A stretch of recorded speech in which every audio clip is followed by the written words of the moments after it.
నక్క కొంగ స్నేహితులు. ఒకరోజు నక్క కొంగను డిన్నర్కి పిలిచింది. కొంగ సంతోషంగా ఒప్పుకుంది. సాయంత్రం నక్క భోజనం తయారు చేయడం మొదలుపెట్టింది. నక్కకు అత్యాశ ఎక్కువ. కొంగని భోజనానికి పిలిచింది కానీ కొంగ ఎక్కువ తినేస్తుందేమో అని భయం. అందుకనే ఒక ప్లాన్ వేసింది. కొంగ డిన్నర్ టైంకి తలుపు తట్టింది. నక్క తలుపు తీసి కొంగని లోపలికి ఆహ్వానించింది. నక్క వంట ఇంటిలో నుంచి మంచి కమ్మనైన వాసనలు వస్తున్నాయి. కొంగకు నోరూరింది. ఇద్దరు మిత్రులు భోజనానికి రెడీ అయ్యారు. నక్క ఇద్దరి భోజనం ఫ్లాట్గా ఉన్న పళ్ళెంలో తీసుకొచ్చింది. అలా పళ్ళెం ప్లెయిన్గా ఉండటం వలన కొంగ ఎక్కువ ఆహారం తినలేకపోయింది. ఏదో కష్టపడుతూ కొంచెం తింది.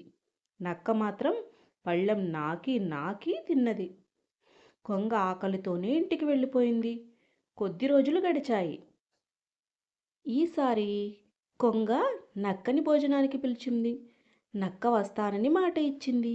అనుకున్న సమయానికి కొంగ నక్క ఇంటికి వెళ్ళింది. కొంగ ఇల్లు వంట సువాసనలతో గుమగుమలాడిపోతుంది. కొంగ డిన్నర్కి సూప్ చేసింది. సూప్ని 2 కూజాల్లో తీసుకువచ్చింది. కూజా మెడ పొడుగ్గా ఉంటుంది కదా, అందులోని సూప్ని నక్క ఎలా తింటుంది? తినలేకపోయింది. కొంగ ముక్కు మెడ పొడవుగా ఉండటం వలన హాయిగా ఫుడ్ లాగించేసింది. అలా ఆ రోజు నక్క ఇంటికి వెళ్ళాల్సి వచ్చింది ఆకలితో.